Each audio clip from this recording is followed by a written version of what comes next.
जगजननी अपने भक्तों का कल्याण करे। स्वामी रामकृष्ण परमहंस माँ के परम भक्त थे।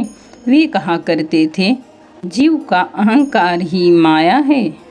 व्यक्ति को अपने जीवन में किस तरह रहना चाहिए और अहंकार व मैं के दंभ को क्यों किनारे रखकर कार्य करना चाहिए, जानते हैं। स्वामी रामकृष्ण परमहंस इस पर कहते थे, सूर्य वैसे तो सारे संसार को प्रकाश और ताप देता है, पर यदि वह मेघ से आच्छन्न हो जाए तो ऐसा नहीं कर पाता।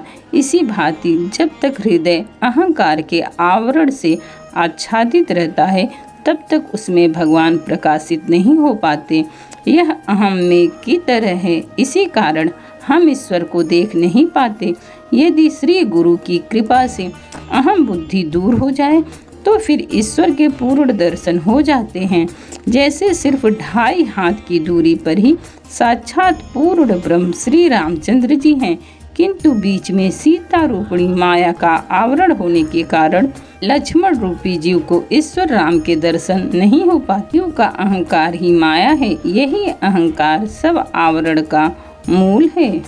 मैं के मरने पर ही सारा जंजाल दूर होगा। अगर किसी को ईश्वर की कृपा से मैं करता नहीं हूँ यह ज्ञान हो जाए, तब वह जीवन मुक्त हो ही गया, फिर उसे किसी बात का भय नहीं।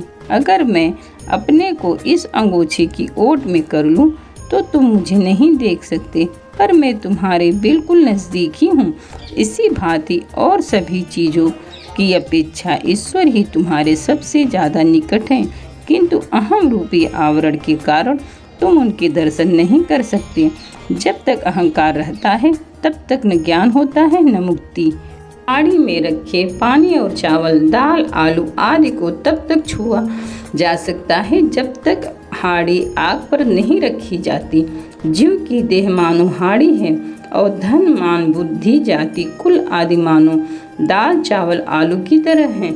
अहंकार ही आग है जिसके कारण ही जीव गर्म होता है। वस्तुतः बरसात का पानी ऊंची जमीन पर नहीं ठहरता, बहकर नीचे जमीन पर जमता है। ही ईश्वर की कृपा भी नम्र वृत्तियों के हृदय में ठहरती है, अहंकार अभिमान पूर्ण हृदय में नहीं। जब तक अहंकार पूरी तरह से नष्ट नहीं हो जाता तब तक मनुष्य की मुक्ति नहीं है। मनुष्य में मैं निकलकर उसी जगह तुम आ जाना चाहिए, परंतु आध्यात्मिक जागरण हुए बिना यह संभव नहीं है।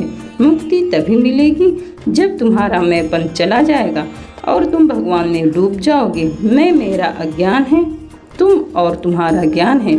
जो सही भक्त होता है वह सदा कहता है, हे प्रभु तुम ही करता हो और तुम सब कुछ कर सकते हो, मैं तो केवल तुम्हारे हाथ का यंत्र मात्र हूँ।